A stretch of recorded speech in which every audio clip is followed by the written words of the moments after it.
கர்த்தராகிய இயேசு கிறிஸ்துவின் பரிசுத்த நாமத்திற்கு துதி, கனம், மகிமை, புகழ்ச்சி, மேன்மை இன்றும் என்றும் சதா காலம் உண்டாவதாக. ஆமென். இன்றைய தலைப்பு ஞாபக புஸ்தகம். மல்கியா 3:16 புக் ஆஃப் ரிமெம்பரன்ஸ். ஞாபக புஸ்தகம் என்கின்ற ஒரு தனிப்பட்ட புஸ்தகம் தேவனால் எழுதப்பட்டிருக்கிறது என்று மல்கியா 3:16 சொல்லுகிறது. இந்த புஸ்தகத்தில் யாருடைய பெயர்களை கர்த்தர் எழுதுகிறார் என்பது மிக கவனிக்க வேண்டிய ஒன்றாகும். கர்த்தருக்கு பயந்தவர்களுடைய பெயர்களையும் அவருடைய நாமத்தை தியானிக்கிறவர்களுடைய பெயர்களையும் கர்த்தர் இந்த ஞாபக புஸ்தகத்தில் எழுதுகிறார். ஞாபக புஸ்தகத்தை விடவும், அதாவது ஜீவ புஸ்தகத்தை விடவும் இந்த ஞாபக புஸ்தகமானது சிறப்பானது என்பதை நாம் புரிந்து கொள்ள வேண்டும். ஏனென்றால் கர்த்தருக்கு பயந்து அவருடைய நாமத்தை தியானிக்கிறவர்கள் கர்த்தருடையவர்களாய் இருப்பார்கள் என்று சேனைகளின் கர்த்தர் மல்கியா 3:17 சொல்லுகிறார். அது மாத்திரமா, ஒரு மனுஷன் தனக்கு ஊழியம் செய்கிற தன்னுடைய குமாரனை கடாட்சிக்கிறது போல நான் அவர்களை கடாட்சிப்பேன் என கர்த்தர் வாக்கும் கொடுத்துள்ளார். அவருடைய நாமத்தை தியானிக்கிறவர்களை தம்முடைய சொந்த பிள்ளையின் சுதந்திரத்தை கொடுக்க அவர் தயாராயிருக்கிறார். தன்னுடைய குமாரனை கடாட்சிக்கிறது போல என்றால் கீழ்ப்படியில் உள்ள ஒரு பிள்ளையை தகப்பன் நேசித்து காப்பாற்றுவது போல கர்த்தர் அவர்களை நேசித்து காப்பாற்றுவார் என்பதாம். அவருடைய நாமத்தை தியானிக்கிறவர்கள் அவருக்கு ஊழியம் செய்கிற அவருடைய குமாரனுக்கு ஒப்பா இருக்கிறார்கள். இது சேனைகளின் கர்த்தரின் வாக்கு. மேலும் கர்த்தருக்கு பயந்து அவருடைய நாமத்தை நாம் தியானித்தோமானால் மல்கியா 3:18 படி நாம் நீதிமான்களாக்கப்படுவோம். அப்போது நீங்கள் நீதிமானுக்கும் துன்மார்க்கனுக்கும் தேவனுக்கும் ஊழியம் செய்கிறவனுக்கும் அவருக்கு ஊழியம் செய்யாதவனுக்கும் இருக்கிற, தேவனுக்கு ஊழியம் செய்கிறவனுக்கும் அவருக்கு ஊழியம் செய்யாதவனுக்கும் இருக்கிற வித்தியாசத்தை திரும்பவும் காண்பீர்கள் என்கின்றார் கர்த்தர்.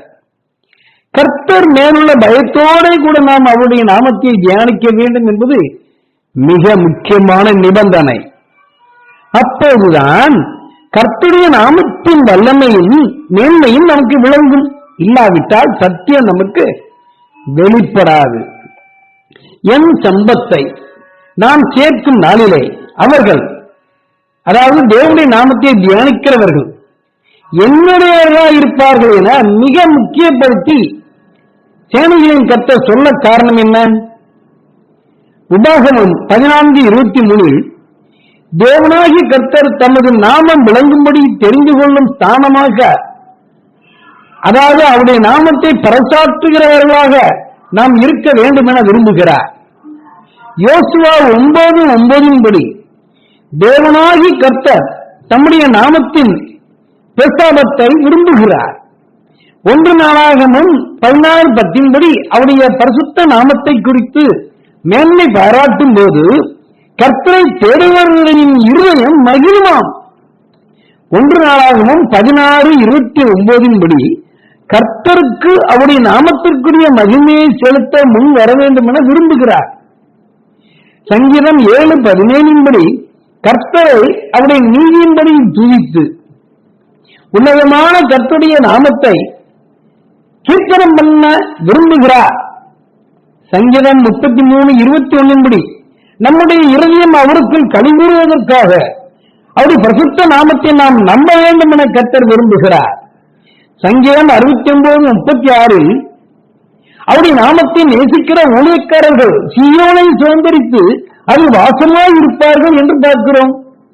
சங்கீதம் 72:17 படி அவருடைய நாமம் என்றென்றைக்கும் இருக்கும், சூரியனுள்ள மட்டும் அவருடைய நாமம் சந்தான பரம்பரையாய் நிலைக்கும், மனுஷர் அவருக்குள் ஆசீர்வதிக்கப்படுவார்கள், எல்லா ஜாதிகளும் அவரை பாக்கியமுடையவர் என்று வாழ்த்துவார்கள்.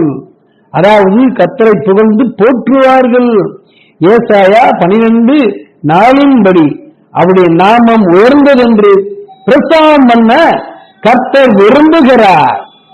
தேவனுடைய நாமமே கர்த்தருடைய நாமம்.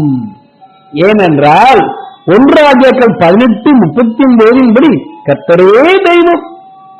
எசேக்கியேல் 39:26 கர்த்தர் தமது நாமத்தின் மேல் வைராக்கியமாயிருக்கிறார். எனவே அவருடைய நாமத்தை லேவியராகமம் 18:21 லேவியராகமம் 22:2 பரிசுத்த குலைச்சல் ஆக்காமலோ,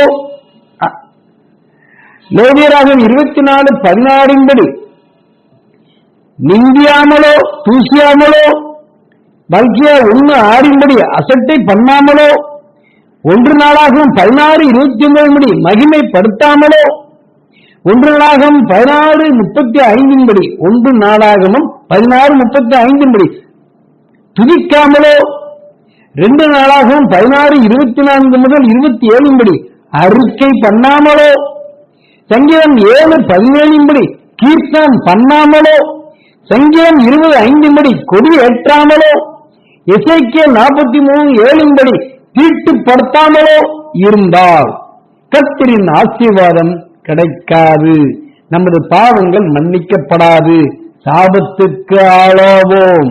ஆகவே கர்த்தரின் நாமத்தை தியானிப்பதை குறித்தான இந்த செய்தியை மிகவும் கவனமாக கேட்போமாக. கர்த்தருடைய நாமம் என்ன? அவருடைய நாமம் என்ன? அவர் குமாரனுடைய நாமம் என்ன என்று நீதிமொழிகள் 3:4 இதை முதலாவது நாம் அறிந்து கொள்ள வேண்டும். கர்த்தருடைய நாமமும் அவருடைய குமாரனின் நாமமும் வெவ்வேறா? அவருடைய குமாரன் இயேசு கிறிஸ்து என அனைவரும் அறிவோம். இந்த குமாரன் யார்? 1 கொரிந்தியர் 15:47 வானத்திலிருந்து வந்த கர்த்தர். எனவே நம் கர்த்தராகிய இயேசு கிறிஸ்து என்று நாம் அவர் பேரில் கர்த்தர் என்பதை இணைத்து சொல்லுகிறோம்.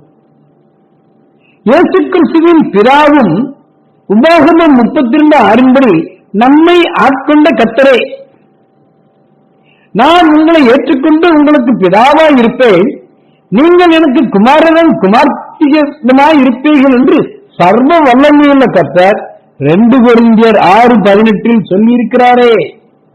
பிதாவும் கர்த்தரே, குமாரனும் கர்த்தரே. மேலும் 2 கொரிந்தியர் 3:17 ஆவியானவரும் கர்த்தரே. அப்படியானால் 3 கர்த்தாக்கள் நமக்கு உண்டா?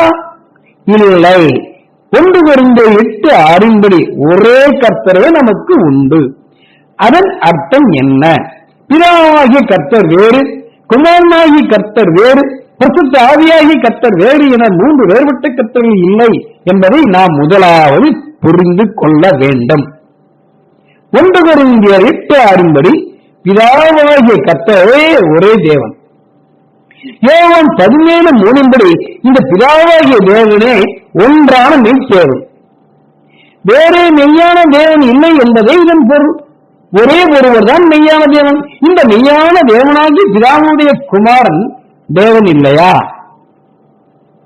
இந்த குமாரனாகி இயேசுவை தீத்து 2:13 மகாதேவன் என்கிறது. மேலும் ரோமர் 9:15 இந்த இயேசுவை என்றென்றைக்கும் சோத்தரிக்கப்பட்ட சர்வத்திற்கும் மேலான தேவன் என்கிறது. குமாரனாகிய இயேசுவை வேதம் தேவன் என குறிப்பிடுகிறதே. மெய்யான தேவன் ஒருவர் தானே உண்டு என யோவான் 17:3 சொல்லும் போது இந்த குமாரன் எப்படி மெய்யான தேவனாய் இருக்க முடியும் என நமக்குள் கேள்வி எழுகிறது அல்லவா? மெய்யான தேவன் என்றே இயேசுவை 1 யோவான் 5:20 சுட்டி காட்டுகிறது. யெகோவா சாட்சியாளர்கள் வேதாகமும் இதற்கு ஆதாரமாய் உள்ளது. அதன் தமிழாக்கம் கடவுளுடைய மகன் வந்திருக்கிறார் என்றும் உண்மையானவரை பற்றிய அறிவை அடையும்படி ஆழமாய் புரிந்து கொள்ளுதலை தந்திருக்கிறார் என்றும் நமக்கு தெரியும். உண்மையானவருடைய மகனாகிய இயேசு கிறிஸ்து மூலம் நாம் அவரோடு ஒன்று பெற்றிருக்கிறோம். அவர்தான் இந்த இயேசுதான் உண்மையான கடவுளாகவும் முடிவில்லாத வாழ்வாகவும் இருக்கிறார். உண்மையானவர் யார் என புரிந்து கொள்வதற்கான அருமையான வசனம் இது. அதாவது பிதாவானவர் யார் என இதன் மூலம் நாம் அறிந்து கொள்ளலாம். இந்த அறிவை நாம் பெற்றுக் கொள்வதற்காகவே கடவுளுடைய மகன் வந்தார். வந்து பிதாவின் நாமத்தை நமக்கு தெரியப்படுத்தினார். இந்த பிதாவின் நாமத்தை என்ன என்பதை நாம் அறிந்தால்தான் உண்மையானவருடைய மகனாகிய இந்த இயேசு கிறிஸ்து மூலம் நாம் உண்மையானவரோடு ஒன்றுபட்டிருக்க முடியும் என்பதே இதன் பொருள். இவர்தான் உண்மையான கடவுளாக இருக்கிறார். அதாவது இந்த மகனாகிய இயேசு கிறிஸ்து தான் உண்மையான கடவுளாக இருக்கிறார் என்பதே இதன் பொருள். இல்லை, பிதா என்னும் வேறொருவரைத்தான் உண்மையான கடவுளாக இங்கே காட்டப்படுகிறது என்று எப்படி சொல்ல முடியும்? இது உண்மையான கடவுள் யார் என உறுதிப்படுத்தவும் அடையாளப்படுத்தவுமே அவருடைய மற்றொரு தன்மையையும் இந்த வசனம் சொல்லுகிறது. அவர் முடிவில்லா வாழ்வாகவும் இருக்கிறார் என்பதே அந்த உண்மையான கடவுளின் மற்றொரு தன்மை. முடிவில்லா வாழ்வு என்பது நித்திய ஜீவனாகும். நித்திய ஜீவனாய் இருப்பது யார் என்பதை நாம் கண்டுபிடித்து விட்டால் மெய்யான தேவனை கண்டுபிடித்து விடலாம் அல்லவா? நித்திய ஜீவன் என்றால் என்ன? இது ஆத்மாவின் சாவாமையை குறிக்கும். சரீரத்தின் சாவை இது குறிக்காது. சாவாமை உள்ளவர் எத்தனை பேர்? 1 தீமோத்தேயு 6:16 படி ஒருவர்தான் சாவாமை உள்ளவர். அவர்தான் உண்மையான கடவுள். இயேசு சரீரத்தை மறுத்ததை வைத்து அநேகர் அவர் சாவாமை உள்ளவர் அல்ல என நினைக்கின்றனர். இயேசு ஒருவர்தான் ஆத்மாவில் சாவாமை உள்ளவராய் இருக்கிறார் என்பதை யெகோவா சாட்சியாளர்களின் வேதாகமத்தை வைத்து உறுதி செய்வோமா? 1 தீமோத்தேயு 6:14 முதல் 16 ஆகிய வசனங்களின் தமிழாக்கத்தை அவர்களுடைய வேதாகமத்தில் வாசிக்கிறோம். நம் எஜமானாகிய இயேசு கிறிஸ்து வெளிப்படும் வரை, யாரு வெளிப்பாடு? இயேசு கிறிஸ்து வெளிப்படும் வரை எந்த விதமான களங்கத்துக்கும் குற்றச்சாட்டுக்கும் இடமளிக்காத விதத்தில் நாம் கொடுத்த கட்டளையை கடைபிடி. குறித்த காலத்தில் அவர் தன்னை வெளிப்படுத்துவார். அவர் இயேசு, இது இயேசு வெளிப்பாடு. அவர் தன்னை வெளிப்படுத்துவார். அவர்தான், இந்த இயேசுதான் சந்தோஷமானவர், ஒரே மாமன்னர், ராஜாக்களுக்கெல்லாம் ராஜா, எஜமான்களுக்கெல்லாம் எஜமான். அவர் ஒருவர் தான் சாவாமை உள்ளவர். ஹல்லேலூயா! பாத்தீங்களா? அவர் ஒருவர் தான், இயேசு ஒருவர் தான் சாவாமை உள்ளவர். இந்த 3 வசனங்களும், அதாவது 14, 15, 16, 1 தீமோத்தேயு 6ஆம் அதிகாரம் நம் எஜமானாகிய இயேசு கிறிஸ்துவின் வெளிப்பாட்டை குறிக்கின்றன என்பதை யெகோவா சாட்சியாளர்களாலும் மறுக்க முடியாது. இது இயேசு கிறிஸ்துவின் வெளிப்பாடு அல்ல என்று சொல்வதற்கு எந்த காரணத்தையும் யாராலும் சொல்லவும் முடியாது. இது இயேசு கிறிஸ்துவின் வெளிப்பாடு தான். இந்த உறுதியான விசுவாசத்தோடு கூட 15ஆம் வசனத்தில் எஜமானுக்களுக்கெல்லாம் எஜமானாய் சொல்லப்பட்டுள்ள அந்த நபர், அந்த ஒரே நபர் யார் என்பதை அறிந்தோமானால் சாவாமை உள்ள ஒரே நபர் யார் என்பதை கண்டுபிடித்து விடலாம். எஜமான்களுக்கெல்லாம் எஜமான் யார் என்பதை யெகோவா சாட்சியாளர்களின் வேதாகமத்தில் வெளிப்படுத்தல் 17:14 அதிகாரம் 14ஆம் வசனத்தை வைத்து அறியலாம்.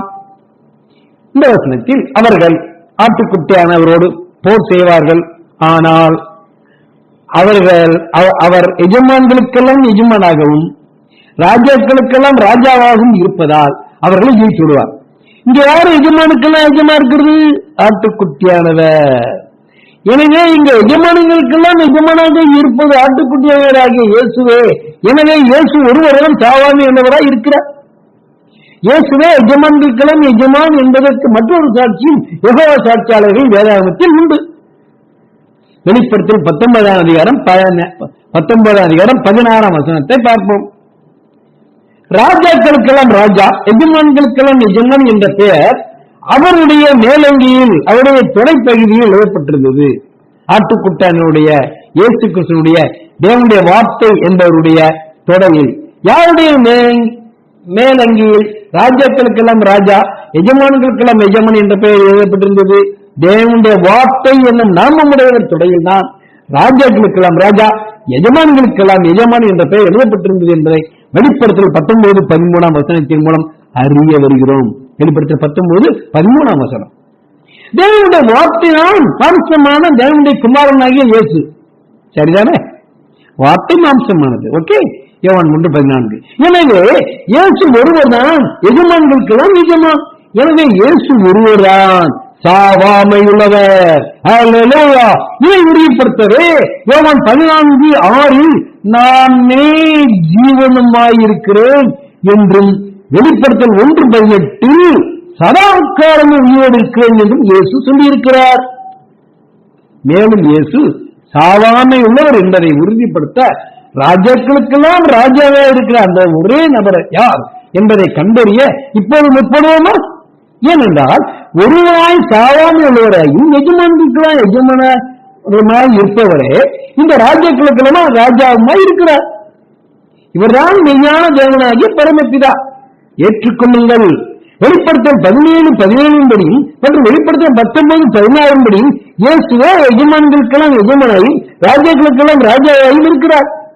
எஜமான்களுக்கெல்லாம் எஜமானாகவும் ராஜாக்களுக்கெல்லாம் ராஜாவாகவும் இருக்கிறார் ஒருவர் தான் உண்டு. அவர்தான் தேவனாகிய பிதா. அவர்தான் இயேசு கிறிஸ்து.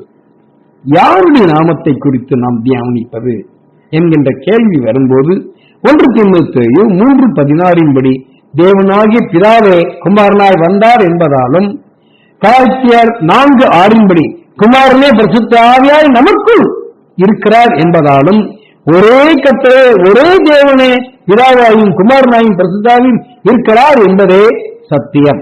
எனவே பிதாவே குமாரனாய் வந்தார் என்பதை மறுப்பது அவிசுவாசமாகும்.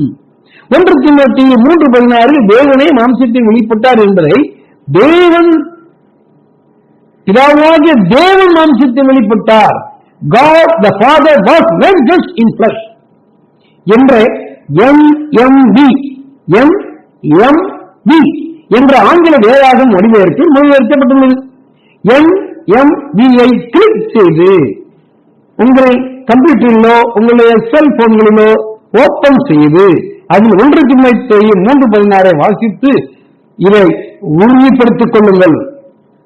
பிதாவே மாம்சத்தில் வெளிப்பட்டார் என்றால் இந்த தேவனுடைய நாமம் நமக்கு சங்கீதம் 20:1 படி உயர்ந்த அடைக்கலம்.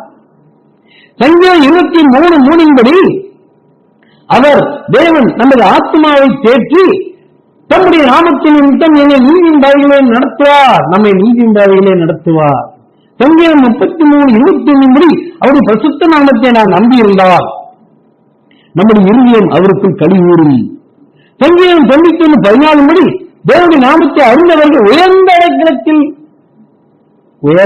அடைக்கலத்தில் வைக்கப்படுவார்கள்.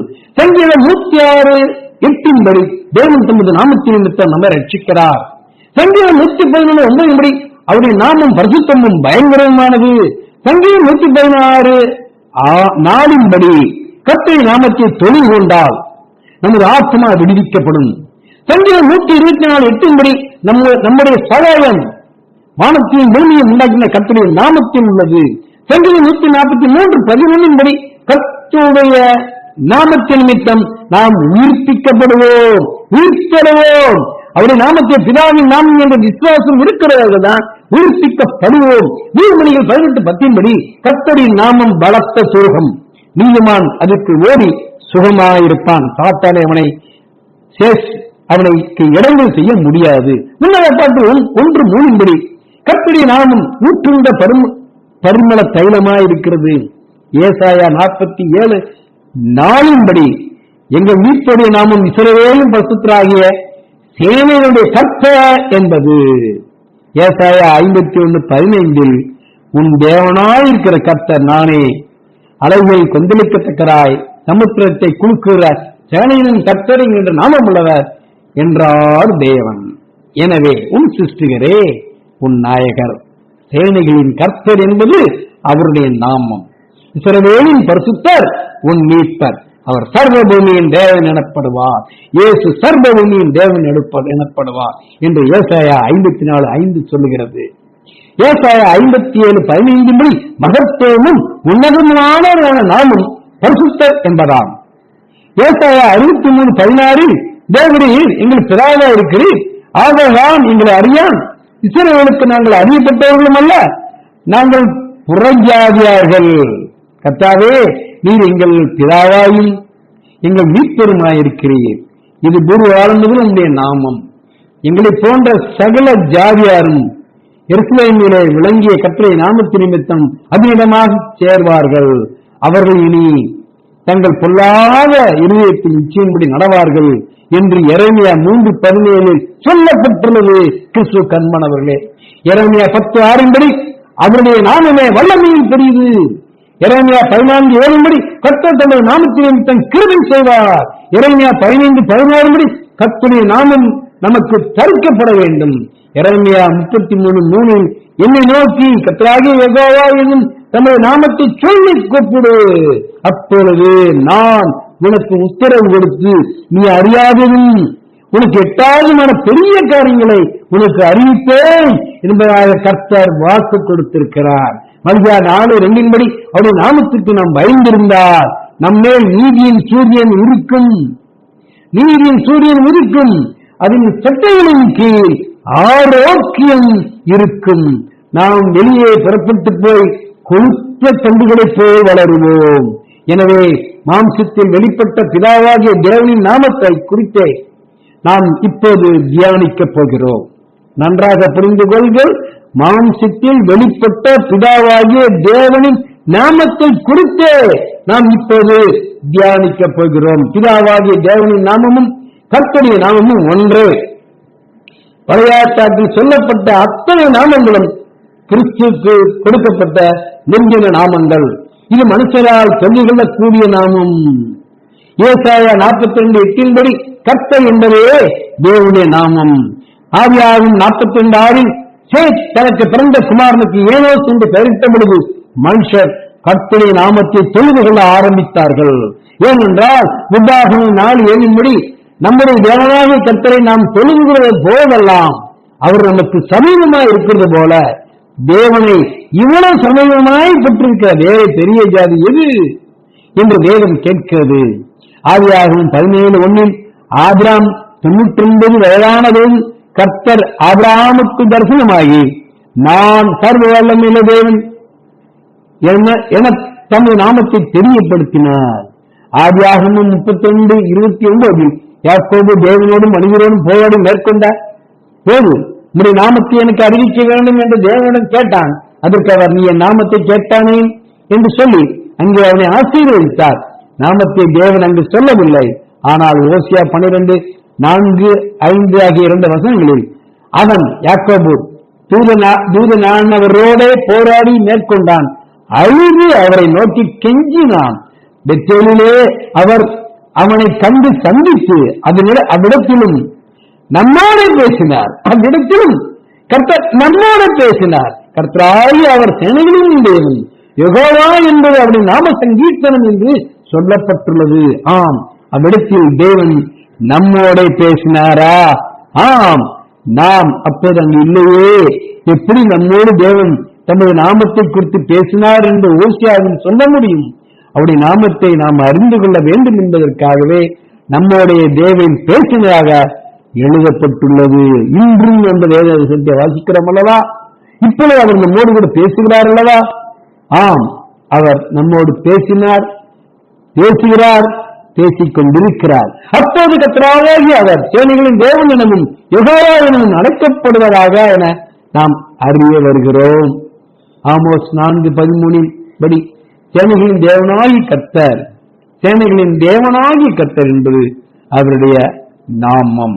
யாத்திராகமம் 3:13 மோசே தேவனிடம் உம்முடைய நாமம் என்ன என கேட்டபோது இருக்கிறவராகவே இருக்கிறேன் என்பதாக தேவன் தனது நாமத்தை தெரியப்படுத்தி யாத்திராகமம் 3:15 என்றைக்கும் இதுவே என் நாமம், தலைமுறை தலைமுறை தோறும் இதுவே என் பெயர் பிரஸ்தாபம் என்றார். தமது நாமம் பூமியிலெங்கும் பிரஸ்தாபமாக வேண்டும் என்பதை தேவன் யாத்திராகமம் 9:16 விரும்புகிறார். யாத்திராகமம் 15:3 கர்த்தர் என்பது அவருடைய நாமமே. நாம் அவருடைய நாமத்தை பிரஸ்தாபப்படுத்த வேண்டும். நான் என் நாமத்தை பிரஸ்தாபப்படுத்தும் எந்த ஸ்தானத்திலும் உன்னிடத்தில் வந்து உன்னை ஆசீர்வதிப்பேன் என்பது யாத்திராகமம் 20:24 தேவன் நமக்கு கொடுத்த வாக்கு. யாத்திராகமம் 34:14 படி அவருடைய நாமம் எரிச்சல் உள்ளவர் என்பதும் ஆகும். ஆனாலும் நாம் மற்றவர்களை ஆசீர்வதிக்கும் போது அவருடைய நாமத்தை கொண்டு ஆசீர்வதிக்க வேண்டும் என உபாகமம் 10:20 சொல்லுகிறது. நியாயாதிபதிகள் 13, 17, 18 ஆகிய வசனங்களில் நீ சொன்ன காரியம் நிறைவேறும் போது நாங்கள் உண்மை கனமன்னும்படி உன்னுடைய நாமம் என்ன என்று மனோவா கர்த்தருடைய தொழிலாளர்களிடம் கேட்டபோது கர்த்தரை ஜீவியானவர் என் நாமம் என்ன என்று நீ கேட்க வேண்டியது என்ன? அது அதிசயம் என்றார். ஆனால் ஏசாயா 30:27 இதோ கர்த்தரை நாமம் தூரத்திலிருந்து வரும் என்று பழைய ஏற்பாட்டு விசுவாசிகள் ஏன் காத்துக் கொண்டிருந்தார்கள்? எத்தனையோ நாமங்கள் தேவனுடைய நாமங்கள் அவர்களுக்கு தெரிவிக்கப்பட்டிருந்தாலும் ஏதோ ஒரு வித்தியாசமான ஒரு மகிமையான தேவனுடைய நாமத்திற்காக அவர்கள் காத்திருந்தார்கள். சங்கீதம் 52:9 இவ்வாறு கர்த்தருடைய நாமத்திற்காக காத்திருப்பது கர்த்தருடைய பரிசுத்தவான்களுக்கு முன்பாக நலமாக இருந்திருக்கிறது. முதலாவது அவர்களுக்கு பழைய ஏற்பாட்டு விசுவாசிகளுக்கு தேவன் வெளிப்படுத்துவதாக நாம் பார்த்த நாமங்களின் அர்த்தத்தை முதலாவது இப்பொழுது பார்க்க போகிறோம். ஒன்று, சர்வ வல்லமையுள்ள தேவன், அல்மைட்டி காட். சர்வ வல்லமையுள்ள தேவன் என்ற வார்த்தை எல்லாவற்றின் மீதும் கடவுளின் எல்லையற்ற வல்லமையும் தெய்வத்தன்மையும் குறிக்கிறது. தேவன் எந்த வரம்புகளுக்கும் பலவீனங்களுக்கும் உட்பட்டவர் அல்ல என்பதையும் அவருடைய திறன்களும் அதிகாரமும் மனித அறிவுக்கு அப்பாற்பட்டவை என்பதையும் இதில் நாம் விளங்கிக் கொள்கிறோம். இதான் அதன் அர்த்தம். சர்வ வல்லவர் என்ற பெயர் தேவன் தான் விரும்பியதை செய்வதற்கு தேவையான அனைத்து வல்லமையும் கொண்டவர் என்பதையும் குறிக்கிறது. சர்வ வல்லமையுள்ள தன்மையில் ஒரே நேரத்தில் பல இடங்களில் இருக்கும் சக்தியும் தேவனுக்கு உண்டு. இந்த சக்தி பிதாவாகிய ஒரே தேவனுக்கு மாத்திரமே உண்டு. இந்த சக்தியுள்ள தேவனுடைய நாமம் கர்த்தராகிய இயேசு கிறிஸ்துவே என்பதை யோவான் 3:13 மூலம் அறியலாம். யோவான் 3:13 பரலோகத்தில் இறங்கினவரும் பரலோகத்தில் இருக்கிறவருமான மனுஷகுமாரனே இல்லாமல் பரலோகத்துக்கு ஏறுவது ஒருவரும் இல்லை என்று பார்க்கிறோம். மனுவில் பரலோகத்தில் இறங்கி வந்த 1 கொரிந்தியர் 15:47 அந்த கர்த்தர் 1 தீமோத்தேயு 3:16 மாம்சத்தில் வெளிப்பட்ட தேவன் இயேசுதான் என்பதால் இயேசுவே சர்வ வல்லமையுள்ள தேவன். ஆமென். கர்த்தராகிய இயேசு கிறிஸ்து என்பது சர்வ வல்லமையுள்ள தேவனுடைய நாமம். போதுமா? இரண்டாவது நாமம் யோகோவா. இதன் அர்த்தம் இருக்கிறவராகவே இருக்கிறேன் என்பதே. இதன் சுருக்கம் இருக்கிறவர் என்பதே. நானே அவர் என்று யோவான் 8:24 இயேசு யூதர்களிடம் சொன்ன போது, யோவான் 8:24 நானே அவர் என்று சொன்ன போது அவர்கள் நீர் யார் என்றார்கள். இயேசு அவர்களை நோக்கி நான் ஆதி முதலாய் உங்களுக்கு சொல்லி இருக்கிறவர் தான் என்றார். சொல்லி இருக்கிறவர் என்ற சொல்லை சொல்லி பிளஸ் இருக்கிறவர் என பிரித்து எழுதலாம். யோவான் 8:25 இயேசு தன்னை இருக்கிறவர் என்று சொல்லி தாமே நம்முடைய நாமத்தை யெகோவா என்பதாக உறுதிப்படுத்துகிறார். அடுத்து மூன்றாவது நாமம் கர்த்தர். இது யெகோவா என்ற நாமம் தெரிவிக்கப்படுவதற்கு முன்பு தேவனை குறிக்க பயன்படுத்தப்பட்ட உண்டாகும்.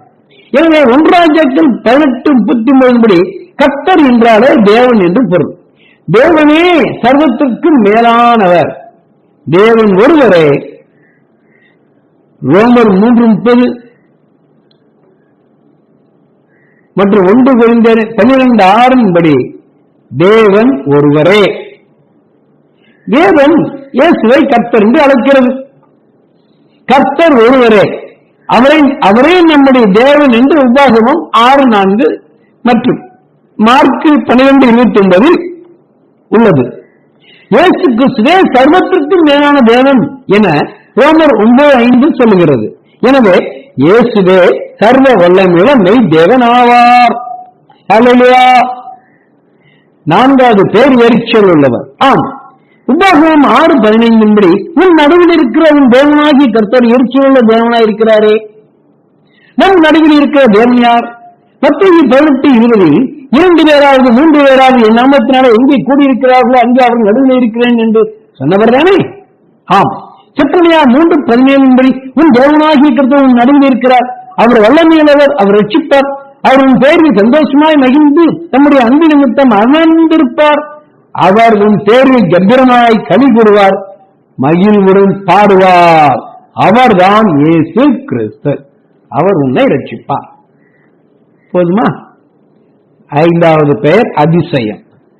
காரணம், கர்த்தர் அதிசயமானவர்களை செய்கிறார் என்றும் செய்து கொண்டிருக்கிறார். எனவே தேவனாகி கர்த்தர் அதிசயமானவர். இந்த அதிசயமானவர் யார்? ஏசாயா 9:6 இயேசுவே அதிசயமானவர். திமிர்வாதக்காரனை இயேசு சுமாக்கிய போது லூக்கா 5:26 எல்லாரும் ஆச்சரியப்பட்டு தேவனை மகிமைப்படுத்தினார்கள். அல்லாமலும் அவர்கள் பயம் நேர்ந்தவர்களாகி அதிசயமான காரியங்களை இன்று கண்டோம் என்றார்களே.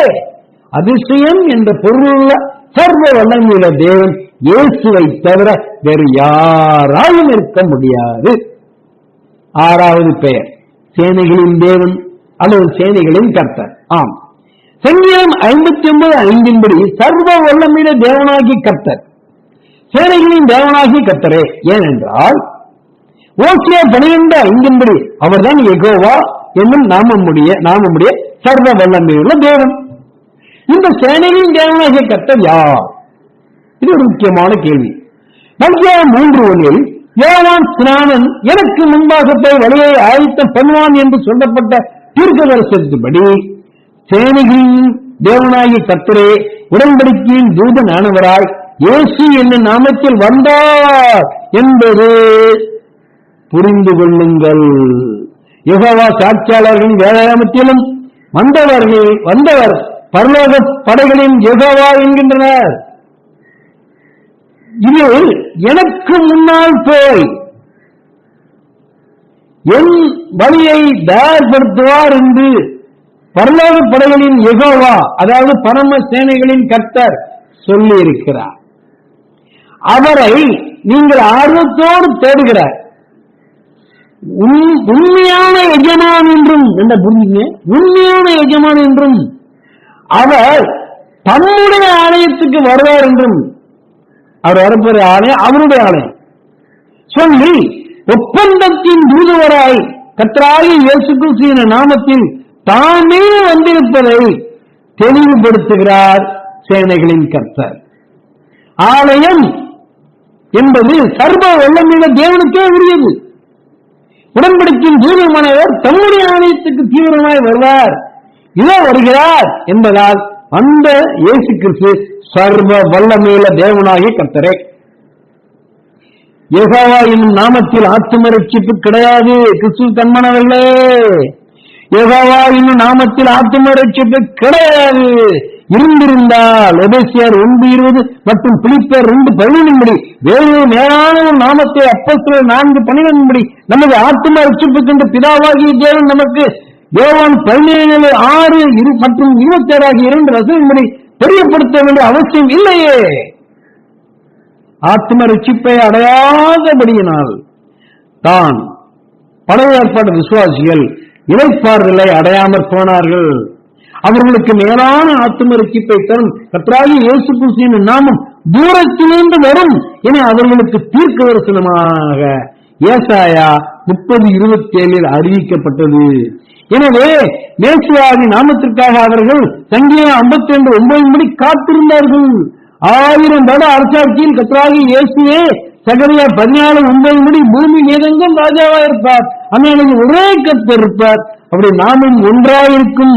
அந்த நாமும் கர்த்தராகிய இயேசு கிறிஸ்துவே. ஏனென்றால் அது வெளிப்படுத்தல் 20:4 கிறிஸ்துவின் 1000 வருட அரசாட்சி. உடன்படிக்கையின் தூதனானவராய் இயேசு என்னும் நாமத்தில் வந்த சேனைகளின் கர்த்தர் எந்த ஆலயத்தை தம்முடைய ஆலயமாக கருதி தீவிரமாய் வந்தார் என நினைக்கிறீர்கள்? எருசலேமில் உள்ள மனிதர்களின் கைகளால் உண்டாக்கப்பட்ட கட்டப்பட்ட கல்லினாலும் மண்ணினாலும் கட்டப்பட்ட தேவாலயத்திற்கா? இல்லை, இல்லை. கிறிஸ்துவர்களே, அவருடைய பிள்ளைகளாகிய நம்முடைய சரீரமாகிய ஆலயத்திற்கே. எரேமியா 23:5 மற்றும் 6 ஆகிய 2 வசனங்களின்படி தாவீதுக்கு எழுந்த பண்ணின நீதியுள்ள கிளையாய் வந்தவர் நமது நீதியா இருக்கிற கர்த்தர் ஆவார். மறந்து போகாதீர்கள். மேலும் எரேமியா 33:14 மற்றும் 15 தாவீதுக்கு நீதியின் கிளையாய் முளைத்து பூமிக்கு வந்து நியாயத்தை நீதியை நடப்பிக்க இயேசு என்னும் நாமத்தில் வந்தவருடைய நாமம் எங்கள் நீதியா இருக்கிற கர்த்தர் என்பதாகும், யெகோவா என்பதாகும் என்பதே நமது நீதியா இருக்கிற யெகோவா என்றே யெகோவா சாட்சியாளரின் வேதாகமத்தில் எழுதப்பட்டுள்ளது. எரேமியா 23 6 எரேமியா 33:16 வந்தவர் யெகோவா என்றே, அப்படி நாமம் யெகோவா என்றே எழுதப்பட்டுள்ளது. இந்த தாவீதின் கிளைக்கு யெகோவா என்ற பெயர் அவர்களுடைய வேதாகமத்திலே சூட்டப்பட்டுள்ளது. எனவே இந்த இயேசு என்னும் கர்த்தருடைய நாமத்தை தொழுகிறவர் எவனோ, தொழுது கொள்ளுகிறவன் எவனோ அவன் யோவேல் 2:32 படி ரட்சிக்கப்படுவான். எரேமியா 10:25 படி இயேசுவே உண்மை அறியாத ஜாதிகளின் மேலும் உங்கள் நாமத்தை தொழுகிறாத அம்சங்களின் மேலும் உங்களுடைய இக்கரத்தை ஊற்றிவிடும். அவர்கள் யாக்கோபை பற்றித்து அவனை விழுங்கி அவனை நிர்மூலமாக்கி அவன் வாசஸ்தலத்தை பாழாக்கினார்களே, இதனால் கிளை எனப்படும் நாமமுடைய சேனையின் கர்த்தரே. சகரியா 6:12 படி உன்னுடைய தியாஸ்தானத்திலிருந்து முளைத்தெழும்பி உன்னுடைய ஆலயத்தை கட்டும் போது ஏற்படுகிற தடைக்கற்களை எல்லாம் நீக்கியதும். சகரியா 13:9 அவர்கள் என் நாமத்தை தொழுது கொள்வார்கள், நான் அவர்கள் விண்ணப்பத்தை கேட்பேன், இது என் ஜனம் என்று நான் சொல்லுவேன், கர்த்தர் என் தேவன் என்று அவர்கள் சொல்வார்கள் என்று சொன்ன உமது வாக்கு நிறைவேறட்டும் யோசப்பா, நிறைவேறட்டும். அப்பொழுது மத்தேயு 12:25 படி அவருடைய நாமத்தின் மேல் புறஜாதியார் நம்பிக்கை வைப்பார்கள், நம்பிக்கையாயிருப்பார்கள். தம்முடைய வார்த்தையை மாம்சமாக்கி மனு உருவில் வெளிப்பட்ட சர்வ வல்லமையுள்ள யெகோவாகிய தேவன், மாம்சத்தில் வெளிப்பட்ட யெகோவாகிய தேவன் தம்முடைய மேலான நாமத்தினாலேயே வந்த காரணத்தினால் நீர் மனுஷ சாயல் ஆனாலும் எங்களுக்கு ஏசாயா 9:6 படி நித்திய பிதாவே, ஏசப்பா நீங்கள் எங்களுக்கு நித்திய பிதாவே. மத்தேயு 29 படி சோத்திரிக்கப்படத்தக்கவராகவும் நீர் இருக்கிறீர். நித்திய பிதாவின் நாமம் இயேசு என்று அறிக்கை பண்ணுகிறவர்கள் அவருடைய நாமத்தின் நிமித்தம் மார்க் 13:13 படி எல்லாராலும், மத்தேயு 24:9 படி சகல ஜனங்களாலும் பகிர்க்கப்படுவார்கள். முடிவு வரை இந்த இப்பவனே ரட்சிக்கப்படுவான். இயேசுவின் நாமத்தை பிதாவின் நாமம் என விசுவாசிக்கிறவர்களால் மாத்திரமே மார்க் 16:17-18 ஆகிய வசனங்களில் உள்ள அடையாளங்களையும் அர்த்தங்களையும் இன்றும் நடப்பித்து காண்பிக்க முடியும் இயேசு கிறிஸ்துவின் நாமத்தினாலே. ஆமென். அதில் எந்த சந்தேகமும் இல்லை. சோதித்து பாருங்கள், எங்களை நீங்கள் சோதித்து பாருங்கள். லூக்கா 24:47 படி மனம் திரும்புவதும் பாவம் மன்னிப்பும் லூக்கா 1:49 சொல்லப்பட்ட இயேசு என்னும் அவருடைய பரிசுத்த நாமத்தில் தான் உள்ளது. அவருடைய நாமத்தின் மேல் யோவான் 5:43 படி பிதாவின் நாமம் என்னும் விசுவாசம் இருந்தால்தான் யோவான் 1:12 படி தேவனாகிய இயேசுவுக்கு நாம் பிள்ளைகளாக முடியும். யோவான் 3:18 படி அவரை பரமபிதா என விசுவாசிக்கிறவன் ஆக்கினிக்குள்ளாக தீர்க்கப்படான். விசுவாசியாதவனோ தேவனுடைய ஒரே பிறந்த குமாரனுடைய நாமத்தில் பிதாவின் நாமம் என விசுவாசம் உள்ளவனாய் இராதபடியினால் அவன் ஆக்கினிக்கு தீர்ப்புக்கு உட்பட்டு ஆயிற்று. யோவான் 10:25 இயேசு என் பிதாவின் நாமத்தினாலே நான் செய்கிற கிரியைகளே என்னை குறித்து சாட்சி கொடுக்கிறது என்றார். கலாத்தியர் 3:17 வார்த்தையினாலாவது கிரியினாலாவது நீங்கள் எதை செய்தாலும் அதையெல்லாம் கர்த்தராகிய இயேசுவின் நாமத்தினாலே செய்து அவர் முன்னிலையாக பிதாவாகிய தேவனை ஸ்தோத்திரியுங்கள் என்று வாசிக்கிறோம். அதனால் தான் இயேசுவின் சீசர்களும் எல்லா ஆச்சரியங்களையும் இயேசுவின் நாமத்தினாலே செய்தார்கள் என அப்போஸ்தலர் 3:16, அப்போஸ்தலர் 4:10, அப்போஸ்தலர் 4:30 ஆகியன சொல்லுகின்றன. யோவான் 10:25 இயேசு சொன்ன பிதாவின் நாமம் கர்த்தராகிய இயேசு என்று இப்போது புரிகிறதா? இந்த நாமத்தில் தான் அவர் எல்லா கிரியைகளையும் செய்தார். அவரே நாமம் என்பதால் அவர் எந்த நாமத்தையும் அவர் வாயிலிருந்து சொல்ல தேவையில்லை. அவருடைய கிரியைகளே அவருடைய பிதா என்பதாக சாட்சி பகர்ந்தன. அவரை பிதா என்பதாக சாட்சி பகர்ந்தன. யோவான் 12:28 பிதாவே இந்த நாமத்தை மகிமைப்படுத்தும் என்றார் இயேசு. இங்கு கர்த்தராகிய இயேசு கிறிஸ்து என்னும் நாமத்தையே மகிமைப்படுத்த சொன்னாரே அன்றே வேறு நாமத்தை அல்ல. அதனால் தான் யோவான் 14:13 நீங்கள் என் நாமத்தினாலே எதை கேட்பீர்களோ குமாரனின் பிதா மகிமைப்படும்படியாக அதை செய்வேன் என்றார். இதில் இயேசுவின் நாமத்தினாலே நாம் எதை கேட்டாலும் பிதாவை மகிமைப்படுத்துவதற்காக அது நமக்கு செய்யப்படுகிறது என்றால் இயேசுவின் நாமமே பிதாவின் நாமம் என்பது வெளிப்படையாகிறது. தாமே பிதா என்பதை வெளிப்படையாக காண்பிக்க இயேசு யோவான் 14 24, 26 ஆகிய 2 வசனங்களில் இதுவரைக்கும் நீங்கள் என் நாமத்தினாலே ஒன்றும் கேட்கவில்லை, கேளுங்கள், அப்பொழுது உங்கள் சந்தோஷம் நிறைவாகும்படிக்கு பெற்றுக்கொள்வீர்கள். அந்த நாளில் நீங்கள் என் நாமத்தினாலே வேண்டிக் கொள்வீர்கள், உங்களுக்காக பிதாவை நான் கேட்டுக்கொள்வேன் என்று உங்களுக்கு சொல்ல வேண்டியதில்லை என்றார். அதாவது நானே பிதா என்றார். போதுமா? யோவான் 20:31 இயேசு தேவனுடைய குமாரனாகிய கிறிஸ்து, அதாவது மேசியாவாய் வந்த யெகோவா என்று நீங்கள் விசுவாசிக்கும்படியாகவும் விசுவாசித்து அவருடைய நாமத்தினாலே நித்திய ஜீவனை அடையும்படியாகவும் இவைகள் எழுதப்பட்டிருக்கிறது என்று கூறப்பட்டுள்ளது. அப்போஸ்தலர் 21:13 பவுலை போல கர்த்தராகிய இயேசுவின் நாமத்திற்காக கட்டப்படுவதற்கு மாத்திரமல்ல, மரிப்பதற்கும் நாம் ஆயத்தமாயிருக்க வேண்டும்.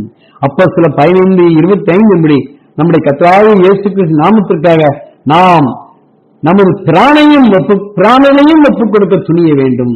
அதுபோல 2 தீமோத்தேயு 2:19 கிறிஸ்துவின் நாமத்தை சொல்லுகிற எவனும் அநியாயத்தை விட்டு விலக கடவுள் என்பதும் அதற்கு முத்திரையாயிருக்கிறது. ஏனெனில் எபேசியர் 2:10 நற்கிரியைகளை செய்கிறதற்கு நாம் கிறிஸ்து இயேசுக்குள் சிருஷ்டிக்கப்பட்டு தேவனுடைய செய்கையாயிருக்கிறோம். அவருடைய நாமத்தின் நிமித்தம் 1 யோவான் 2:12 நம்முடைய பாவங்கள் மன்னிக்கப்பட்டிருக்கிறது. 1 கொரிந்தியர் 6:11 கர்த்தராகிய இயேசு கிறிஸ்து நாமத்தினாலும் நமது தேவனுடைய ஆவியினாலும் நாம் கழுவப்பட்டிருக்கிறோம், பரிசுத்தமாக்கப்படுகிறோம்,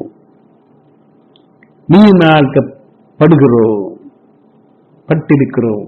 வெளிப்படுத்தல் 3:8 உன் கிரியைகளை அறிந்திருக்கிறேன், உனக்கு கொஞ்சம் பலன் இருந்தும் நீ என் நாமத்தை பிதாவின் நாமமில்லை என மறுதலியாமல் என் வசனத்தை கைக்கொண்டபடியினாலே இதோ திறந்த வாசலை உனக்கு முன்பாக வைத்திருக்கிறேன், அதை ஒருவனும் பூட்ட மாட்டான் என்றார் இயேசு.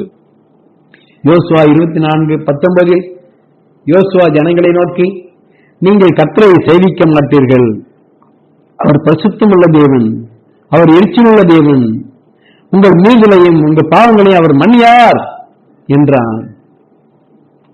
எனவே கிறிஸ்துவுக்கு அன்பானவர்களே, அப்போஸ்தலர் 2:38 சொல்லப்பட்டபடி, அதாவது பேதுரு சொன்னபடி, பரிசுத்த ஆவியானவர் பேதுருவின் வாயில் மூலம் பேசினபடி, பரிசுத்த ஆவியானவரின் கட்டளையின்படி கற்பனையின்படி நீங்கள் மனம் திரும்பி ஒவ்வொருவரும் பாவ மன்னிப்புக்கு என்று இயேசு கிறிஸ்துவின் நாமத்தினாலே ஞானஸ்நானம் பெற்றுக் கொள்ளுங்கள், அப்படி பரிசுத்த ஆவியின் வரத்தை பெறுவீர்கள். இந்த வாக்குத்தத்தம் நமக்கும் நம்முடைய பிள்ளைகளுக்கும் தூரத்தில் யாருக்கும் உரியது என்று தேவன் பேதுரு மூலம் பரிசுத்த ஆவியானவர் நமக்கு வாக்கு கொடுத்திருக்கிறார். நம்முடைய பாவத்தை மன்னிப்பார், பரிசுத்த ஆவியின் வரத்தை கொடுப்பார். இது நமக்கு கொடுத்த வாக்கு. நித்திய ஜீவனை பெற்றுக் கொள்வோம், பாவ மன்னிப்பை பெறுவோம், மனம் திரும்பலையும் பாவ மன்னிப்பையும் பெற்று தேவனுடைய ராஜ்யத்துக்கு தகுதியாவோம். ஜெபம். அன்புள்ள பரம தகப்பனாகிய இயேசு கிறிஸ்துவே, உம்முடைய மேலான நாமத்தை பழைய ஏற்பாட்டு விசுவாசிகளுக்கு மறைத்து அவர்கள் எங்களை எல்லாமல் பூர்ணனாகாதபடிக்கு ஒரு விசேஷ நாமத்தை ரட்சிப்பு கொடுக்க வல்லமையுள்ள நாமத்தை நீர் எங்களுக்கு தெரியப்படுத்தினீரே. இந்த நாமத்தையுடன் மேலான நாமம் மறுமையிலும் இல்லை. நீரே பிதாவாக இருப்பதால் அதற்கு மேலான ஒரு நாமம் நிச்சயம் இருக்க முடியாது என்கிற நம்பிக்கையை நீர் எங்களுக்கு கொடுத்திருக்கிறேன். உடைய மேலான நாமத்தின் மேல் விசுவாசம் வைத்து உடைய நாமத்தின் நிமித்தம் நாங்கள் எங்கள் பாவங்கள் கழுவப்படத்தக்கதாக உம்முடைய கிறிஸ்துக்குள்ளான ஞானஸ்நானத்தினாலே கிறிஸ்துவை நாங்கள் தடித்துக் கொண்டு நீதியின் தாழ்வையை நாங்கள் போர்த்திக் கொண்டு ரட்சிப்பின் ரத்தங்களை நாங்கள் உடுத்திக் கொண்டு தேவனே உமக்குள் நாங்கள் ஓடி ஒளிந்து சுகமாய் இருக்க அநேகருக்கு தேவனை இந்த செய்தியை ஆசீர்வாதமாக்கி தர வேண்டும் கெஞ்சுகிறோம். உம்முடைய நாமத்தை குறித்து தியானித்த இந்த காரியத்தின் நிமித்தம் ஏசப்பா ஏசப்பா இதை வாசிக்கிற ஒவ்வொருவரையும் உங்களுடைய ஞாபக புஸ்தகத்திலே எழுதுங்கப்பா, எழுதுங்க, பலப்படுத்துங்க, வழி நடத்துங்க, ஆசீர்வதிங்க. கர்த்தராகிய இயேசு கிறிஸ்து என்னும் பரிசுத்தமான நாமத்தையே சொல்லி வேண்டிக் கொள்கிறோம் பரமபிதாவாகிய இயேசுவே. ஆமேன், ஆமேன், ஆமேன்.